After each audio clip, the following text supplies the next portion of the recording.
the first two elements of lesson 25, we talked about the rotational plane of the shoulders and the swing plane in general. Now, one of my sort of teaching heroes is a gentleman called Jim Hardy. Jim Hardy is a renowned American coach, and he produced a book about the plain truth for golfers. And what Jim explained was that golfers broadly break down into two schools. We either benefit from having a one-plane swing or a two-plane swing. So let me show you what he means by a two-plane swing.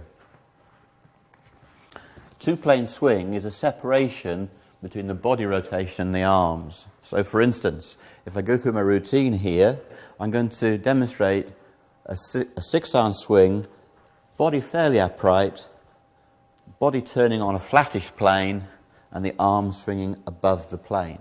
So there's your two-plane swing. The arms are going in this direction, and the body's turning on a flatter plane. That is the two-plane swing. If I modify my posture and lean further forward, I can get a much more rotational movement. If I stand up, it's as though the club and the shoulders were working in a similar plane. Now we know, ideally they can't do that, but I think you can see this would be two-plane, arms in one plane and body in another, but one plane is where the body and the club are working in harmony around the axis of the spine. So there you have it. So when I had supper with Jim Hardy in Las Vegas a few years ago, I said how much I enjoyed the book, but I had two comments to make with respect. And the first point I made was that if there's two options or two ideal ways of swinging the club for an individual, then the book should have an extra S in the title. It should be the plain truths for golfer rather than just the plain truth. And the other thing I said, again with due deference to Mr. Hardy, was I did enjoy the concept of a one-plane and two-plane swing as different entities, but I saw them as ends of a spectrum rather than two separate schools. Now, let me explain that. The six-iron is the middle of 13 clubs. If I make a six-iron swing, I want to show you that the wrist hinge is 2/8, the forearm rotation is 2/8, and the shoulder rotation is 4/8. It's a quarter, and a half. So here I am with a six-iron. I'm going to make my golf swing, straightforward six-iron swing. That's why we do a lot of teaching with the six-iron, because it's the middle of the 13 long clubs. Now, very simply, by going to the driver, I now have a much longer golf club. This means that my spine is more upright.